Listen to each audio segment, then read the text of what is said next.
Part 1 of A Lost God by Francis William Bourdillon. In the reign of Tiberius, an extraordinary thing happened to some mariners in the Ionian Sea. They were cruising at daybreak among the islands of the Echinides at the mouth of the river Echelus, which falls into the Corinthian Gulf. As the sun rose and touched with his first light the waves of the archipelago and the myrtle hillocks of the little islands, they heard a marvelous voice, like softened thunder, pass over them and die away to the mainland among the Aetolian mountains. "Pan is dead," it said, and then a sighing wind followed the voice, and the frightened sailors hastened ashore to narrate what they had heard. Tradition, which has given us the strange tale, explains it by averring that on that morning Christ began his teaching. Part 1. The Vision. There lies an island in the Ionian Sea, an emerald set in sapphire. But the gem is rimmed with iron. Rock are cliff and scaur, rocky the inlets and the promontories, and sown with sunken rocks are all the bays. It is a sea of islands and of rocks, the haunt of sunning seabirds, fastnesses impregnable to any wingless foot. A sea so thickly set with point and peak, that to the eyes down-looking, could we mount where sails yon lonely sea-hawk, it might seem a robe of rippling blue, which flying nymph or naiad spying satyr neath the hedge had caught and left there, pierced with all the thorns. It is a sea of white wings and white sails, of soft wings swooping near, and snowy sails that hang far off upon the hazy blue. For on the horizon eastward like a cloud, the mainland lies, the purple hills of Greece, and yonder is the entrance to the Gulf of Corinth, whence or whither seek the sails. See, but one sail is nearing. Is it sail, or sea-bird, snowy gleaming in the sun? Too slow for bird, yet nigh too swift for sail, save happy hearts are there, and such blithe winds as blow for youth and pleasure. Now 'tis clear, the huge heaven-pointing pinion like a cloud, and the black prow beneath that dips and springs, danced round with rainbows in the leaping spray. Now large and larger looms the bellying sail close under the sheer cliff.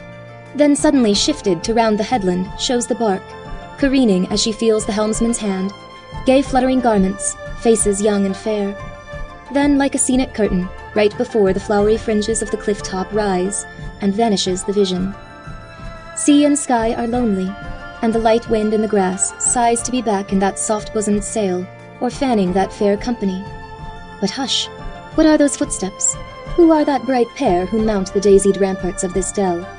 Lovers they should be by the harmony of their lithe bodies, swaying as in time to unseen music. Lovers by their hands enlacing. Lovers by their silent lips and eyes more eloquent. And who but lovers had left that laughing crew and sought alone this solitary dimple of the down? Oh, dearest, I am glad to be here alone with nature's silence and with your soft eyes. I have such tidings that I could not tell to any ears but yours, and scarce to yours. But that I know how beats your heart with mine. My wound you will not scorch with jest, or numb with silent incredulity more cruel, nor say my dreams have followed me from sleep into broad daylight as a madman's do. Ah, heart of my own heart, have I not borne, already though unknown, your grief? My tears scarce stayed from flowing as I marked all day, in what unfathomable gulfs of gloom, below the rippling mirth that buoyed the rest, your spirit wandered lonely, till at last, their laughing lips, twixt jest and sympathy, whispered, "A wolf has seen Leander first." What secret weight is this that bows you so? Tell me that I may share its burden. Would that I could take the whole and leave you none, yet trouble shared, unlike the manual load, which two that lift take half and half exact, oft lightens in the telling, and the two bear but the tithe of what the one had borne. Listen, sweet siren, have you ever dreamed a dream so hideous as that God can die? Nay, the immortals said no dreams like that. Yet have I dreamed it, if it were a dream, and not some dreadful drama played in heaven to waken terrors and win tears of gods. Nay, the immortals act no plays like that. Nay, neither dream nor drama do I think it, unless I dream now or you act your love. I saw, I heard, as now I see and hear, immortal gods of most reposeful faith, grown in our core from childhood. Yet we see grey earth herself, called mother of the gods, grow older, and the stars grow dim and die. And godlike heroes and great emperors, are they not mortal? All that lives must die. How, if the gods live, must the gods not die? Nay, but what saw you, heard you, which is lost, of those bright presences who fill with light the heaven they live in, and the earth and sea, with life and love and loveliness, Ah, nay, it cannot be. Earth could not spare one god, the least of all who only leaves the ground, greener for his light footfall, or the wind, more music-laden for his murmuring wings. Earth could not spare one god, if heaven could spare. Listen, and I will tell you. Nay, not thus. Lay your soft hand in mine, but gaze not so with those love-kindling eyes, lest their soft fires fuse the sharp outlines of my memory. 2 nights ago I sailed at set of sun, out to the westward, where the glory led, and when it sank and darkness fell, I found the wide blank sea that mirrored all the stars. Spread round me as a blind man feels the night, so to one star I steered, that hangs in May, at midnight over the heights of our dear hills. So steadfast I have deemed it was your love, my guiding star, that is itself the heaven, to which it leads me, and it led me then.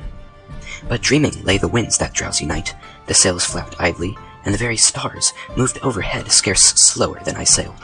So, half content, half vexed, to be so stayed, I laid me down beneath the unnumbered eyes, and gazed and dreamed, and the gods sent me dreams.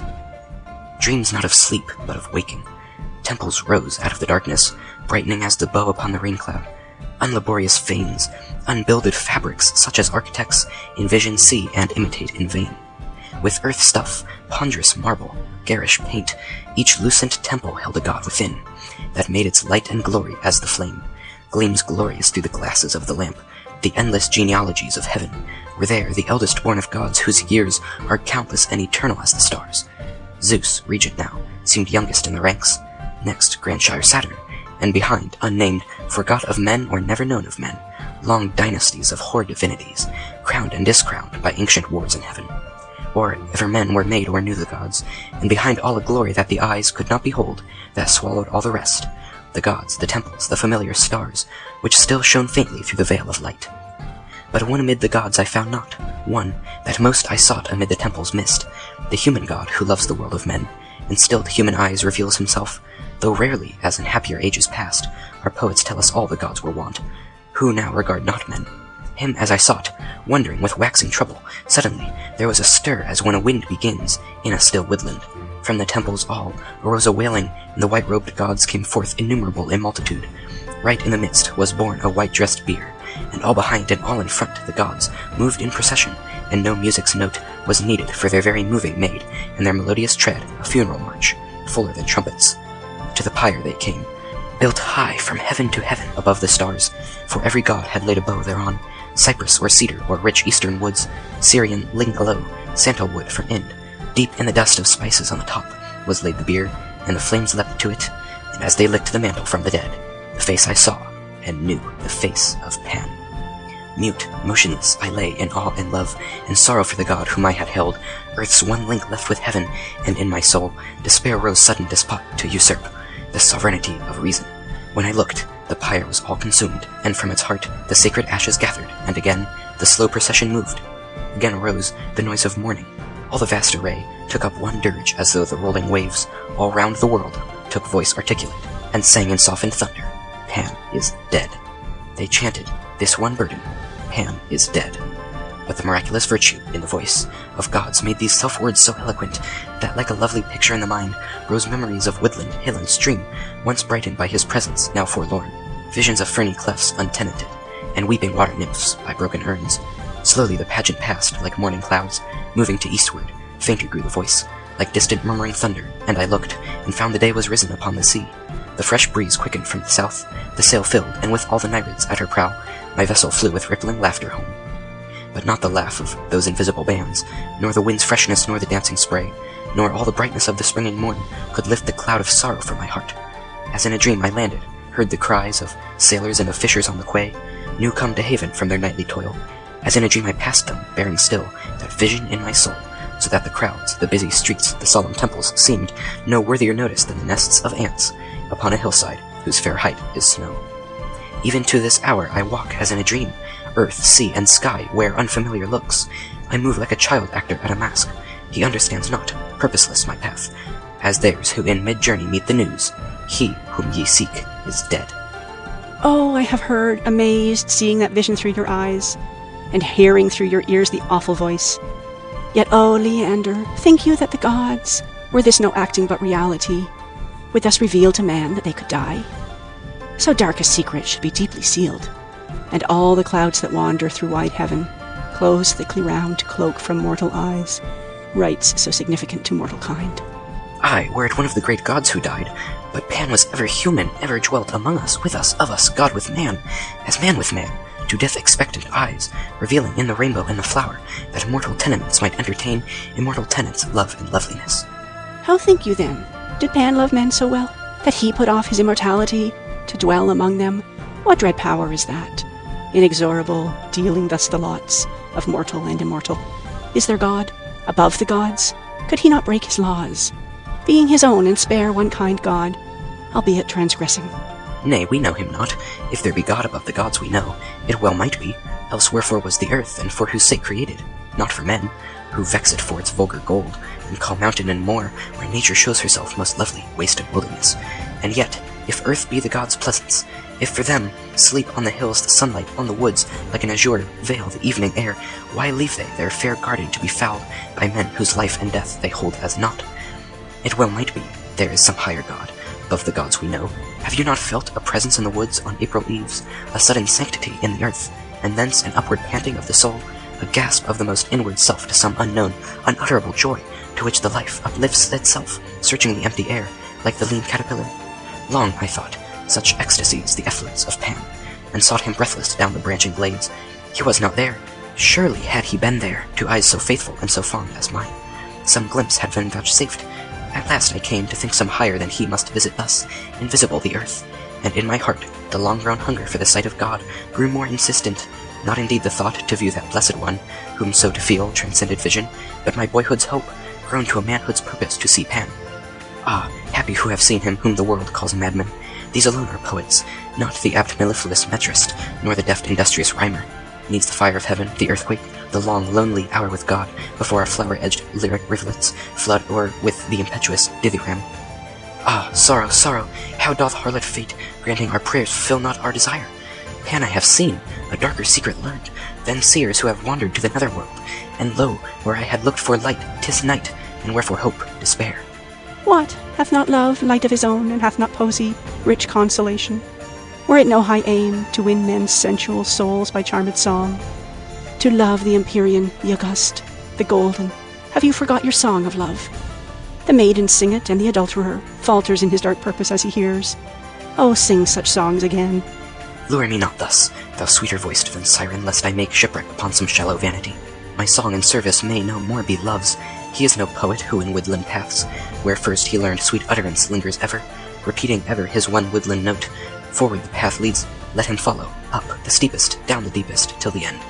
What is it makes a poet's utterance strong, except the striving to make wings of words, and mount from apprehended thought to thought, unapprehended? And what impulse moves to such ill-guerdon labor but the sense of things insensuous, the glint of rays, nebulous, indistinguished, which the eyes must gaze and gaze at till they fix the star, visions of water in the vacant sand, Elysian islands in the waste of sea? Such have I seen, such phantasms all my life have followed, knowing somewhere they must lie, discoverable, in our eyes unreal, yet real somewhere. Such high thoughts have been, bound ever with the holy name of Pan. And how, if he be dead, shall they not die, or prove as baseless as the worlds believe? Yet have I drunk sweet comfort from your lips, part from the lofty name of poet yet, thrills me, yet rather from a lightning flash of woman's insight in your words, did Pan put off his immortality.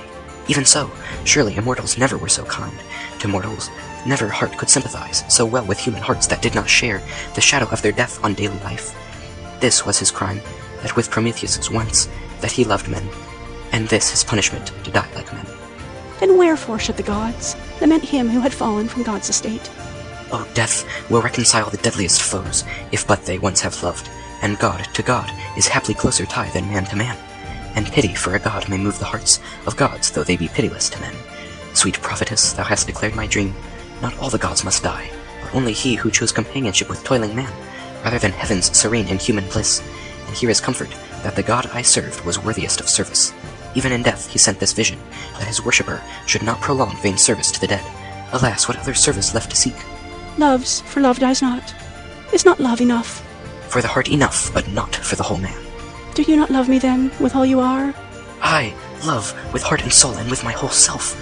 But who by love lives only starves his soul, till the man grows unreasoning as the dog, who loves till death, but scarce knows what or why. Know you so little nature? Nay, I know. My nature grows complete in loving thee. Then is your life but mistletoe upon the boughs of love. More noble is the vine, aye, and clings closelier, that it has a life beside the tree's life. Yes, that is man's love, and mistletoe is woman's. But our love is deeper than all words and parables. I do confess me wilful, womanlike, jealous one moment. Love is not enough, I know it, for the needs of noble souls. Singing. Ever to some horizon he must strain, that ever vanishes, yet is not vain, seeking the perilous palm that none attain. Love may attend him like the gentle air, that cools the athlete's brow, but let him care. For the end only, love shall greet him there. Now are you hope's own choister, sweet love, and in your voice she visits me again. Said I, what other service left to seek? There is no other, I will seek the old. What if I follow to the furthest east, that wondrous funeral? I shall find at times some footprint of a god, or fillet torn, or fallen flower, or in some glen remote, a brighter, holier, more divine delight. On lawns and copses, where they stayed a while, to rest if gods need rest, or to lament, such traces I shall find to lead me on. Though, like the patient hunter, oft at fault, I roam the world as he the woodland through, till either I shall find on some far shore, untrodden save of gods, a mountain tomb worthy a god, or in some further clime, the lands Elchian, where the dead abide, living in all things save the light of heaven, and gladness of God's presence. Haply Pan has lightened somewhat there the sombre souls, and cheered the thin wan shadows as he wont, to cheer the souls that walked in shadow here. Ah, will you leave me? Love, I must. Madness it may be so to trust a dream, yet if I trust it not, I must go mad. Fear not, sweet love. Say I set out for gain, venturing a year-long voyage to win gold, you would not seek to stay me. Stay me not. Now, when I seek more precious gain than gold, knowledge and heart contentment, fear not, love. For if I find, I shall return to you, and if I find not, whither shall I turn, save to your love for comfort? Let him care for the end only. Love shall greet him there. Thus as they talked, their names were called below, and with one long embrace they turned to go. The soft wind sighed to miss them from the grass. The branches stirred to stay them as they pass. Now they are lost, and now once more the sail sweeps round the headland, leaving a long trail. The west behind them reddens, and their wake is rosy in the rushing water break. Fainter the white sail grows, the tall black mast o'ertops no more the mountains, all is past. The wind sleeps, and the sea, and over all, in silence deep, is drawn night's gleaming pall. End of Part 1.